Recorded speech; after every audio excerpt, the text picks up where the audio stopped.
All right, everybody.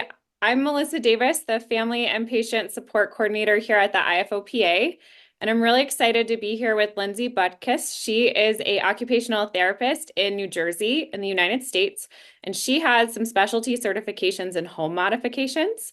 So she's going to be leading our resource webinar today on how to keep safe at home and what home modifications you can do to kind of continue our 2025 advocacy series topic on safety and FOP. So I'm going to turn it over to Lindsey. We will have a time for questions at the end, and you can put those in the chat. Thank you, Melissa. I'm just going to go right ahead and share my screen and pull up my presentation so we can get started. Thank you for being here today. And for those of you watching later, thank you for joining in. Like she said, my name is Lindsey Butkus. I'm an occupational therapist, and my additional training is the Executive Certificate of Home Modifications. I obtained that about 3 or 4 years ago after I started treating people who had chronic neurological progressive conditions in their homes. And they were asking me a lot of questions about how they should make adjustments to their home living spaces so that they could continue to live at home in light of their condition changing over time. I understand some people have questions about home safety for youngsters. And so I hope to be covering today the entire lifespan. And that is an area that is specialty for occupational therapists, covering the entire lifespan for people. Like she said, I am based in New Jersey. I'm in the United States.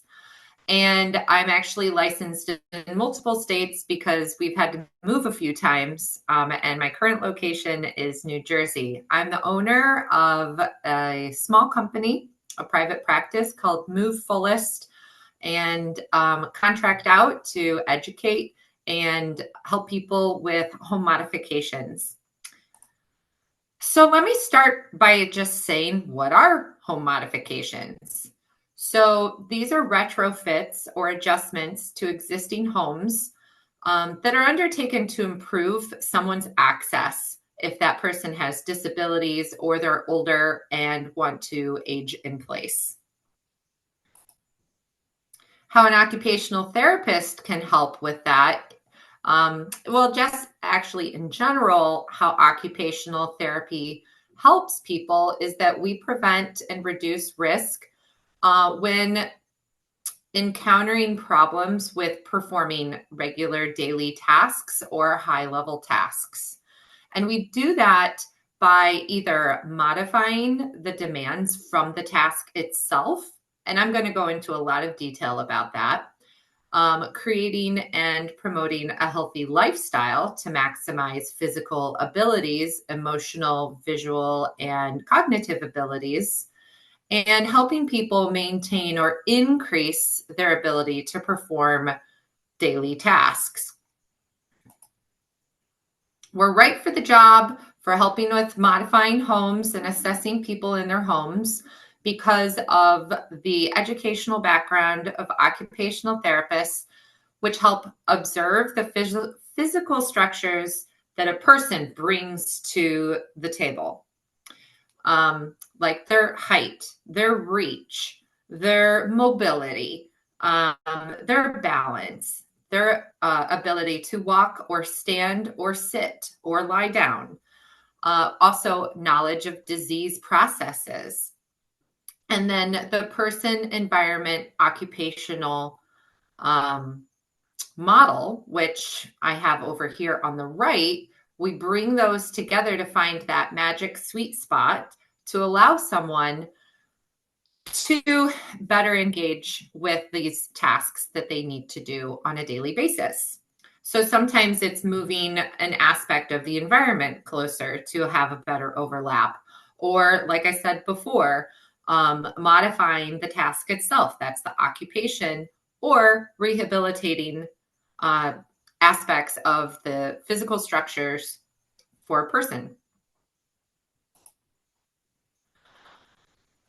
In the United States and Canada, there are different professions and different specializations that occupational therapists and other professionals can obtain to directly address modifying the home.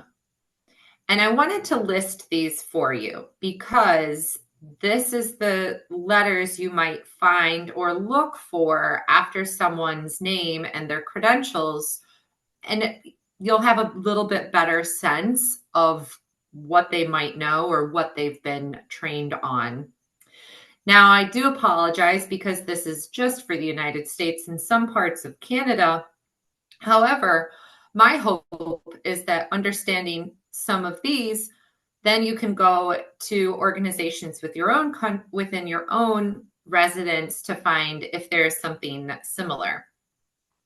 Any sort of professional can be trained in these top certifications that I have listed. With the certified aging in place is offered by the National Association of Home Builders, and that can be contractors, interior designers, construction personnel, home builders, occupational therapists, you name it.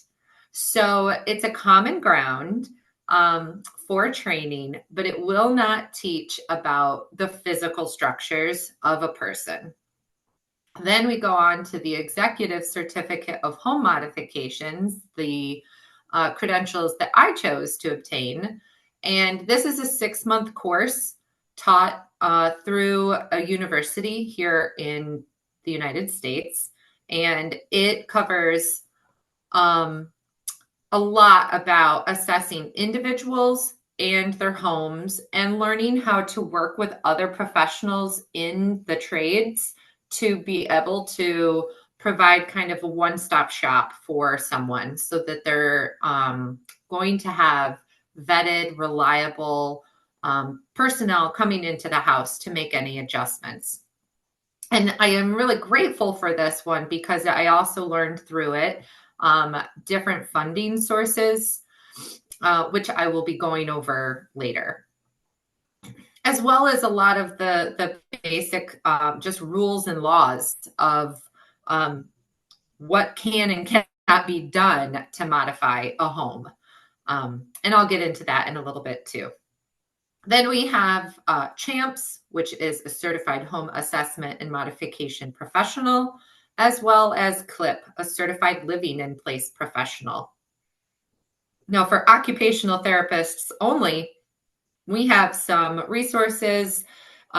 This is HMODA, the Home Modification Occupational Therapy Alliance. And how this is useful for individuals is you can go on there and look for a professional or submit a request for a professional to be located, and they will have training and guidance to then come and provide a home assessment and recommendation for you.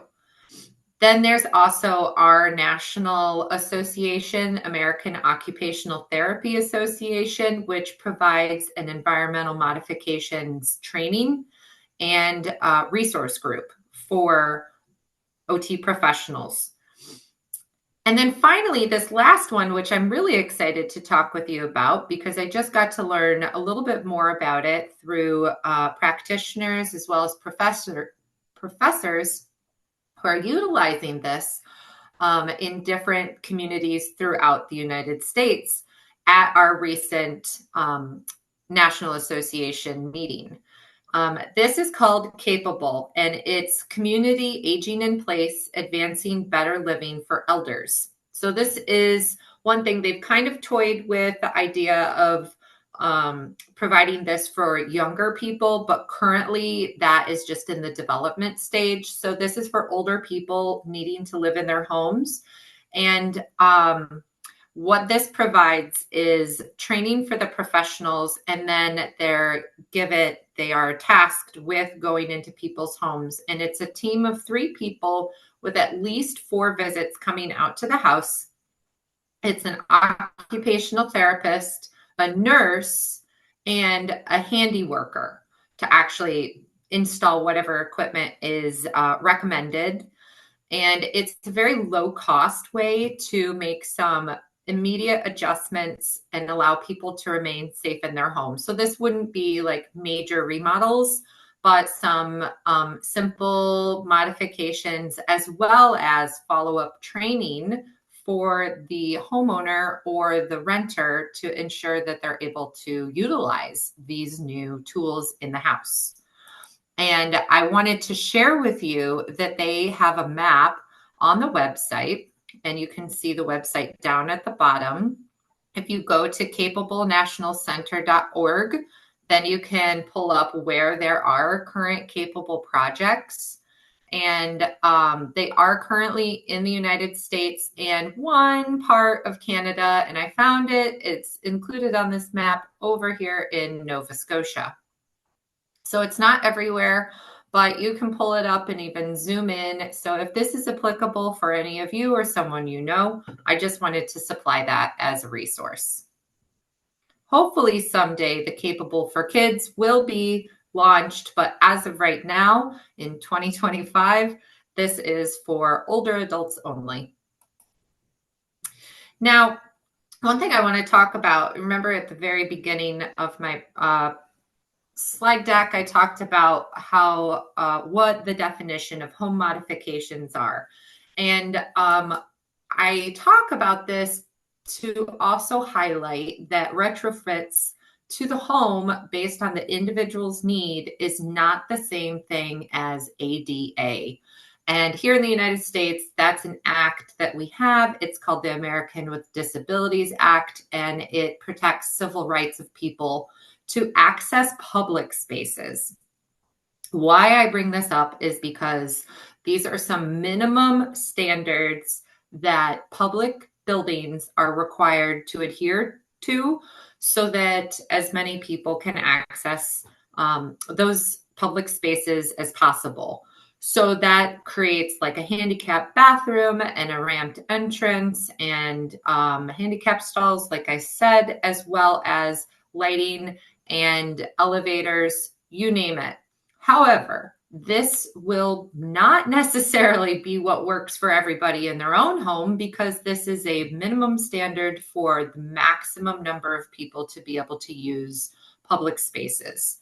So I caution you, from if you do need to make any modification to the home, to ensure that you get the right people to come in and assess the individual needs and what needs to be accessed in the home so that it can be individualized, versus hiring a professional, a contractor, or a builder who says, I follow ADA rules. That's great. And yet that won't necessarily mean that they can individualize the project to an individual's needs. So I like to point that out. And as you can see on this image, it just shows some basics, kind of like a graphic where we have some measurements and a toilet and a grab bar. Likely this is for like a public bathroom, a handicap accessible stall, but I recognize that might not work for everybody. So that's why I wanted to show that to you. Okay, so talking forward about, if you're ever considering bringing a professional into the home to make a recommendation on home modifications, here are some ideal things that you would want to consider. And these are questions that you can ask them either before they come into the home or once they're there. So I would encourage people to ask if the professional follows best practices to evaluate, install, and follow up on modifications. That follow-up part is an opportunity to ensure that it's been installed correctly or modified according to the plan, and also train people on how to use and access things correctly. Sounds like occupational therapy, right? I would also ask them, what tool do you use to make recommendations? Aside from a level or a measuring tape or a camera, do they use any structured assessment tools, things that guide them for what to look for and then what recommendation to make? Because there are a variety of tools out there, like actual assessment measures. Do you have discounts from manufacturers? Some people have like vendor relationships with the builders of different modification tools, like ramps, and maybe they can pass that discount on to you. And how do you foster collaboration with experts in the following fields? Housing, aging, disability, and healthcare fields. As an occupational therapist, I don't work in a silo. I often have to and want to collaborate with all of the other parties that are working with and for my client. And that collaboration is what is going to make the best fit and something that is going to work long term and hopefully be the least invasive process, as well as the most economic for someone. Also, just understanding that, if you are meeting with someone and they do have those relationships, they can also help refer you on to other people to help get the job done smoothly. All right, so let's start diving into common modifications. And I have this nice image first that shows us kind of what an entire house might need to be looked at and addressed. Sometimes when I go into someone's home, they just need something done to the bathroom, and we really focus there. But just keep in mind, if I'm working with someone who has something that can progress, I will want to consider long-term remedies, and that might involve also looking at other aspects of the home. So, the common, most difficult area is the bathroom. And there are just some general ideas on here of what some people use and typically now are able to be acquired off the shelf, like grab bars, comfort height toilets that adds a couple inches to a toilet from the ground, curbless showers. So there's zero entry and nothing to trip over, nothing to have to step over. Transfer devices, handheld showers. And then into the kitchen, which is another common area. Basically, I want to make sure someone is able to access bed, bath, and somewhere to eat. And so typically the kitchen is a space that we want to make sure is accessible. I'm going to go into some of these a little bit more, but one thing I do want to highlight is fire safety. So does that mean it's a modified aspect of the home? No, not necessarily. But home safety in general does include ensuring someone has a working fire extinguisher in their home and they're able to reach things without increasing the risk of getting burned. So that would be something that would be discussed, as well as working smoke detectors throughout the home. That's mandated in the United States, as well as carbon monoxide detectors. I don't know in your country if there are other things, but that might be something that someone would ask about. Just, do you have these safety features in place and are they working? Going out to the outside of the house, out at the exterior, things like railings, a ramp, or leveling walkways. Sometimes those pesky trees, roots can grow under a walkway and bump it up, lifting the concrete, and it becomes a tripping hazard. So we would even look at things from the outside of the house. This day and age, we have a lot of wonderful smart technology. So we could even talk about that. And then in the bedroom, things like smart night lights and adjustable beds, the living room, bumpers on furniture to avoid bumping into hard corners or hitting our heads on them when we're little kids, securing rugs down, and I will be talking about that again, as well as seating that's the right height for someone to be able to get on and off of, whether that comfort height for them is low or maybe it's raised up higher than a traditional chair. And then home wide, we would want to look at stair lifts, anti-slip flooring, and possibly widening of doorways to allow movement through and from one space to another with an assistive device. Okay, so here's a slide about specific ideas for the FOP community, specifically for fall prevention. So the number one thing to help reduce falls is reducing the number of transfers. And that could be accommodated for some people, if it's indicated, by having a roll-in shower, like I mentioned on the previous page, of a curbless shower entry, or a different device, which I will show you later, that allows someone to roll into the shower or the tub without having to step over a threshold or a side of a tub. Enough room to reach. This is for a user or a caregiver, so that we aren't harming ourselves by reaching over things, having to stretch too far, or holding a really awkward position for too long, which can cause injury, as well as room to turn in space.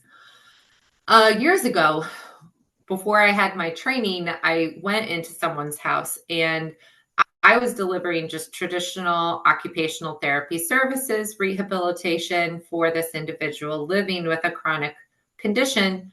With a neurological progressive condition. And the person already had spent thousands of dollars renovating the bathroom, and it was long and narrow, but this person utilized a powered wheelchair. And there was no way to get down this long alleyway in front of the sinks to access the shower in the powered wheelchair, let alone turn around in the space. And it was something that worked for this person for the briefest amount of time. But as soon as there was a progression, it no longer became accessible. And it was really saddening to see, because so much time and money had been invested in it. And now this person, instead of using that bathroom, was using a hallway bathroom that they couldn't also access with the door still on. So they had to hang up a curtain, so it just that's an example I wanted to share, because it was a case of, a builder coming in and saying, yeah, I know ADA, but not really finding the right need for this user for the long term. Someone with the CAPS training or the executive certificate of home mods, or even other therapists, even without additional training, can figure out through measuring how much room someone needs to be able to turn in a full 360 degrees with whatever device it is that they're using. And if that's completely impossible because the device is too large, then being able to at least do a 3-point turn to be able to back up and get out of a space while facing forward. Okay, another thing to help reduce number of transfers is having an elevator installed that serves a wheelchair. These are becoming more common and more accessible. They aren't like public elevators, or even the one that I would picture in like an old-timey movie where someone lives in a mansion. There are all sorts of options, and they don't require, not all of them require an elevator shaft to be installed in a home.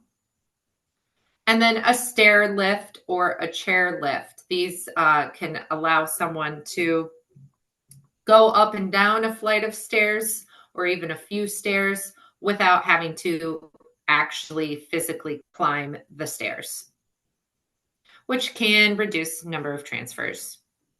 Reducing dropping or bumping oneself.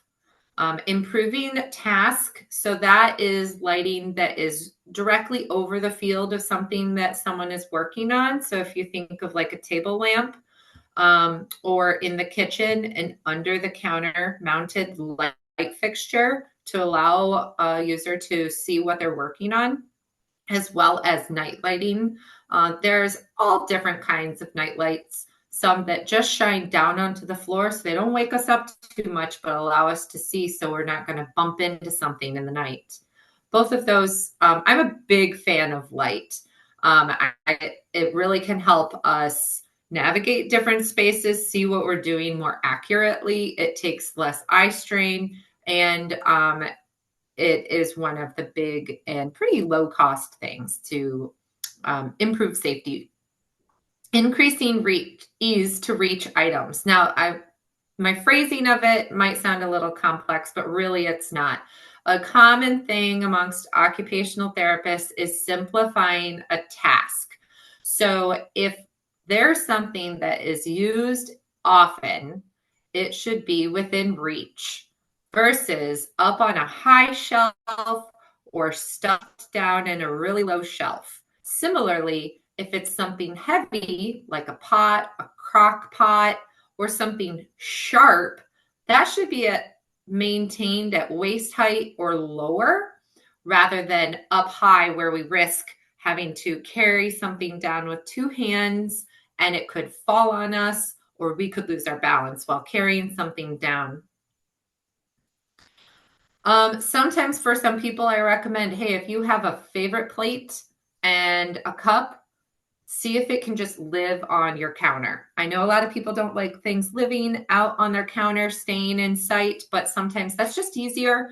It's going to be washed, it's going to be dried, and then just left out. So it's within reach for the very next time it needs to be used. Now, this third point about reducing opportunities to bump oneself, padding corners and sharp edges of furniture, fireplaces. This comes straight from baby proofing a house. These are items that can be found online usually, or at like home improvement stores or baby stores. And they're really, a useful way to help protect us, especially if having to navigate spaces that are a little on the tight side. So that even I imagine when walking with a walker, if someone is always hitting their knuckles on a door frame, patting that or on the edge of a table so that they're not going to start injuring those joints. And then I personally recommend if someone has slippery floors, covering them with something like a rug and then securing that down with rug tape. And I will share a personal example. When one of my children was learning to crawl, I was very excited. Okay, let's go, let's go. But in the house, there were hardwood floors. And when totally clean, they were pretty slippery. So the baby started getting excited, sped up a little, and then slipped forward, crashing the nose into the floor, and actually created a bloody nose. So I recommend as much as possible, there's the same level floors, and then we're also putting something on them so that reduces the risk of slipping and falling. In bathrooms, choosing tile that is a lower slip, and they can educate the therapist if you have someone come into the home, what to look for and how to choose a flooring that can be durable but not too slippery. And then finally, improving communication. Alert systems, there's lots of remote monitoring options, as well as smart tech using Alexa to be able to communicate with people throughout the home and reduce need for yelling or falling when trying to communicate. All right. So now I'm going to take you kind of room by room. I'm going to try not to like belabor the point too much. I'm just going to point out some options. And hopefully you'll be able to see something that you haven't seen before. It might spark some ideas. All right, so like I said before, the bathroom is the most common area for modifications, and that's because it presents such a high risk for falls. So some considerations to improve safety in the bathroom, as well as accessibility and function, is ensuring that the flooring is level and slip resistant, especially when it's wet. And that can be through choosing flooring as well as putting down non-slip bath mats outside of the shower and then a non-slip surface within the shower or the bathtub. Grab bars, and these can be useful for any age and any stage of life.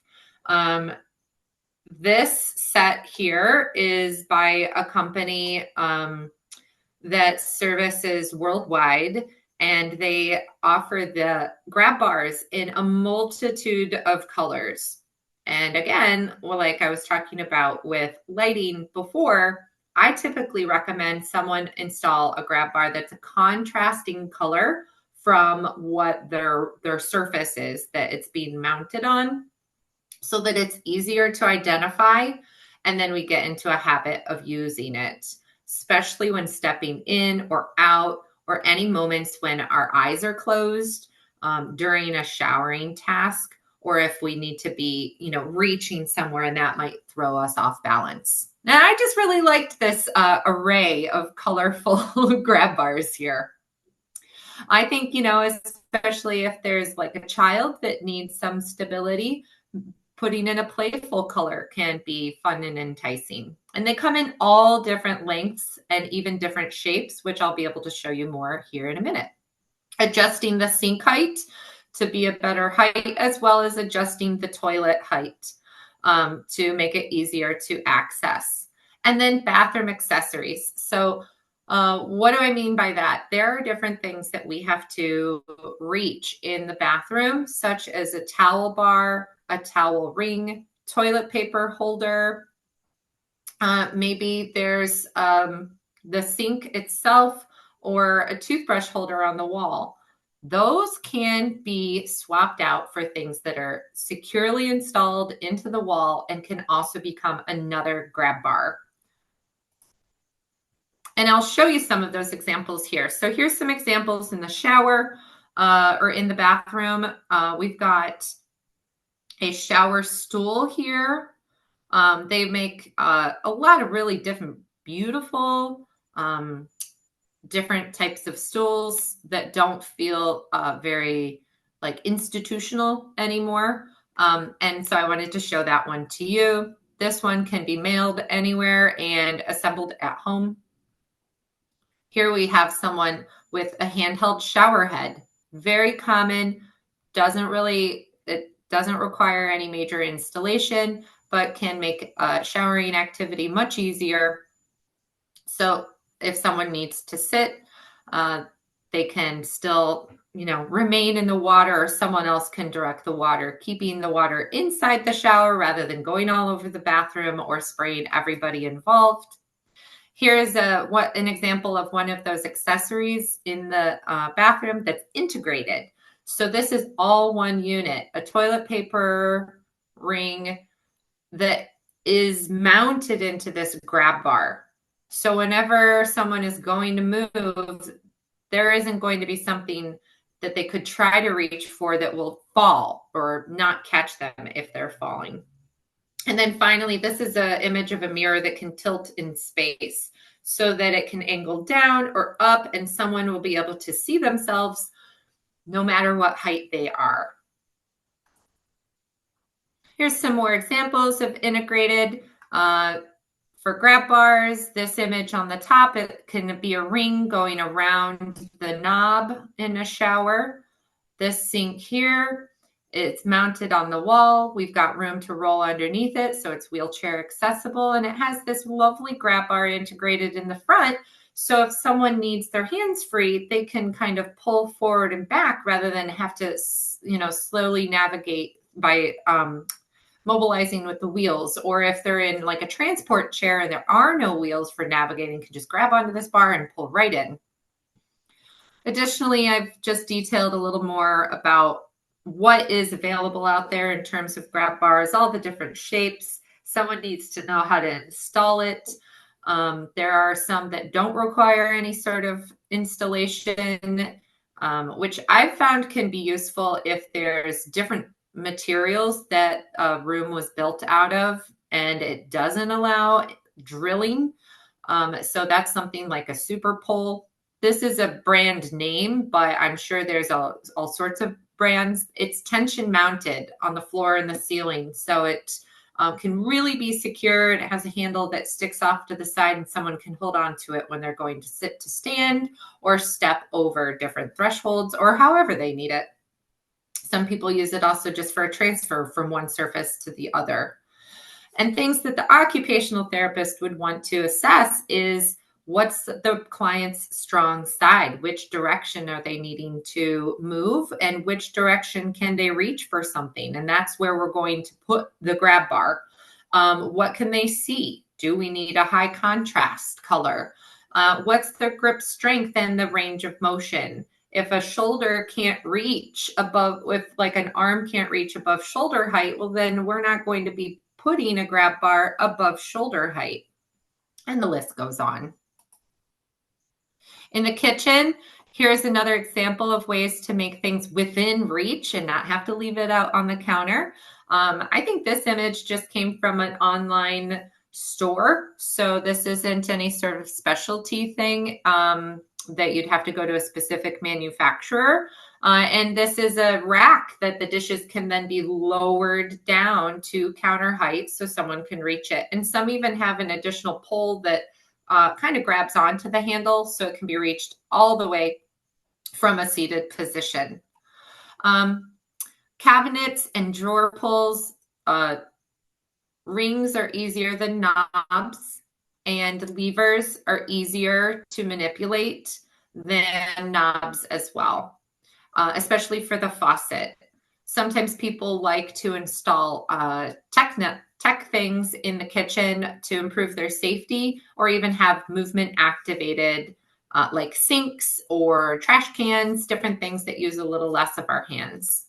Now, here's a really important thing for household safety, and I will be talking about this again because this is in my top 5. Temperature control on the water heater to reduce scald and burns and injuries.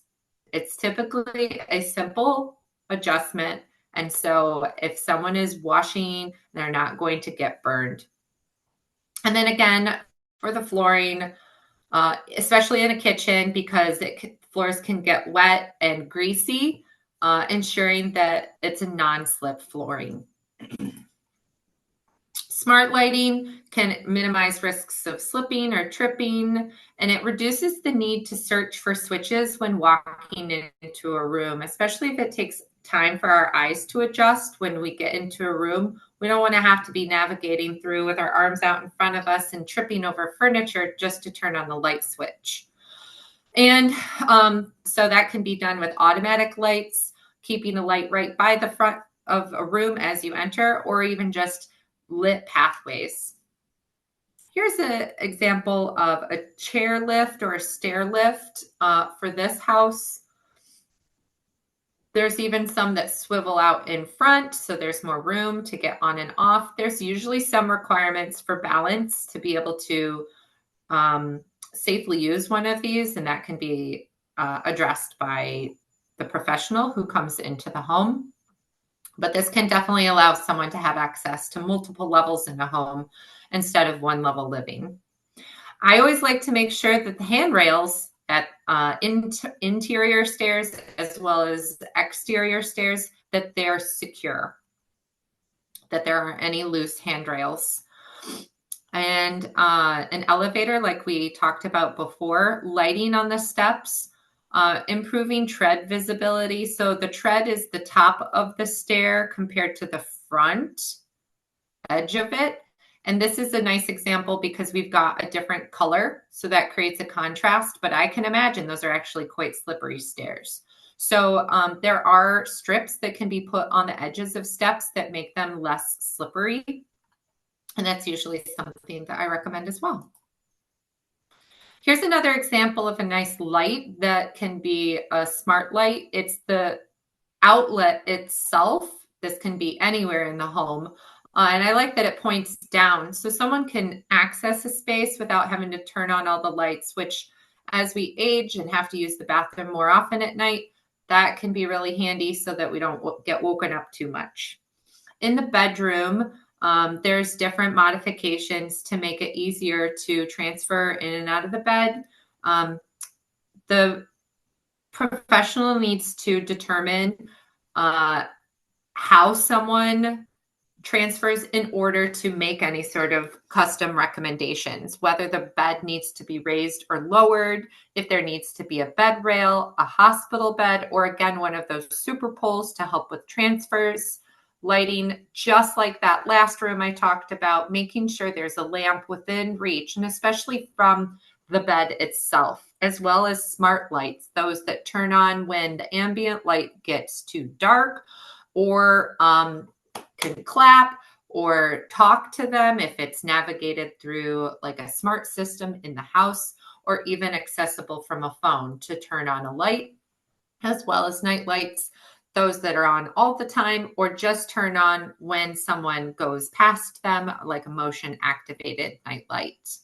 Clothing access is really important. I've seen a lot of different ways that people keep their clothes, and sometimes they're having to reach over piles of boxes on the floor, and they're really increasing the risk of falls because of objects in the way. So I would I would always want to look at how someone is actually gathering their clothes, if that's something that's an important task for them, and see if there's any adjustments need to be made.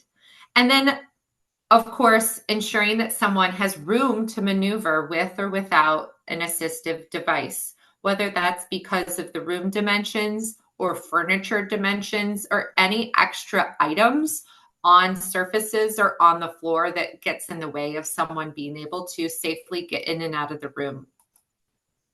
In hallways, we also want to make sure that there's room to maneuver equipment. For a doorway, we want at least 32 inches of width for a walker or a wheelchair. Here I've demonstrated a simple solution that can add a couple inches to a door frame to allow someone to get through if it's really not feasible to widen the doorway. This offset hinge allows the door to swing all the way into a room and sometimes can give us just a little more leeway to get in and out of a space. Sometimes people like to install chair rails or bumpers to protect the walls, as well as corner guards from wheelchairs and walkers. Again, removing that clutter, getting things off of the floor, and either removing rugs or, if we want them down, taping them so that they don't peel up on the corners or the edges or slip or slide, causing us to fall. Here's a couple examples of some ramps. The one on the left is a landscaped ramp, and I love it. It's integrated. It looks really professional and really high class for this home, and you can see it goes straight into that front door. There's no additional step required versus a structural ramp. They can come in any different material, and the different materials have different costs. In my county, the sheriff has a program where you just pay for the materials, and then the sheriff brings actually inmates from the local jail that they've taught how to build a ramp, and they can come out and build it absolutely for free. So sometimes that's some options to reduce costs. And then there's temporary ramps, and those are usually made with like sheet metal sort of, and those don't require burying into the ground, but they really are a more temporary solution. These two are more permanent solutions. In the United States, we have community resources. They're listed on this page. Some allow free work, some allow discounted work. And there are also resources for finding a professional in the area. So if you want to, you can screenshot that, or you can refer to this on the YouTube page. I'm going to continue.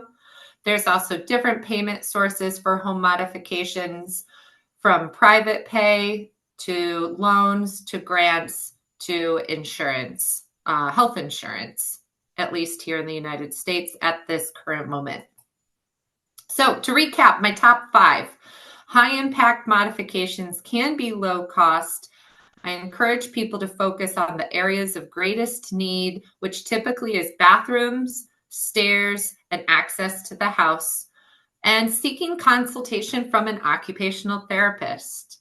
My top 5 are lighting, adjusting the water heater to 120 degrees Fahrenheit or 49 degrees Celsius so no one gets burned. Grab bars, they're useful for everybody, but they have to be installed properly. Floors, I think you've heard me say that a few times, and stairs. Can you live on one floor with access to bed, bath, and kitchen? If not, ensure the different levels are wheelchair accessible using these different tools available. I open it up for any questions now. And we'll give people a second to ask some questions in the chat if they have any. I usually like to start with a question, and Lindsey's presentation was so thorough, I am almost stumped. But I'd like to remind people that our IFOPA Quality of Life Awards program can also pay for home modifications. So we accept applications for that in July and in January of every year. So we have a cycle coming up in July. And you can apply to have home modifications made. It's not just adaptive tools. And I think sometimes we forget that. Lindsey, one thing that did strike me in your conversation was the fire extinguisher comment. I had not thought about accessible fire extinguishers. It's like for someone who has low grip strength or maybe poor upper extremity range of motion, is there a fire extinguishing product that you know of or you recommend? Actually, there is, and I'm going to show you. So what I'm going to do is stop sharing so I can show you. This is a tool that I carry around with me for people when I go into their homes. And it's a canister fire extinguisher. And it's very lightweight. It almost feels like a heavier, like oil spray can. It's aerosolized, and it's called Easy Fire Spray. It's a one-time use thing. So, but it's very affordable and just requires a push. And I think I've seen on your website adaptive tools for aerosol cans. So I think those could be paired together, and this could be stored somewhere within reach for someone. Wonderful. I've never heard of that, and I'm going to Google it right after this and put it in our Ability Toolbox online guidebook. So what a wonderful thing. Absolutely. If you want, I can write in the chat box the name of it while I'm chatting with you. Great. It doesn't appear we have any questions, so we'll kind of wrap up for today. Again, we are so thankful to have Lindsey here covering home safety. You can look at the other home safety and safety and FOP resources from our advocacy series on the IFOPA website, and this recording will be up on YouTube. So again, thanks so much, Lindsey. You're welcome. Thank you for having me.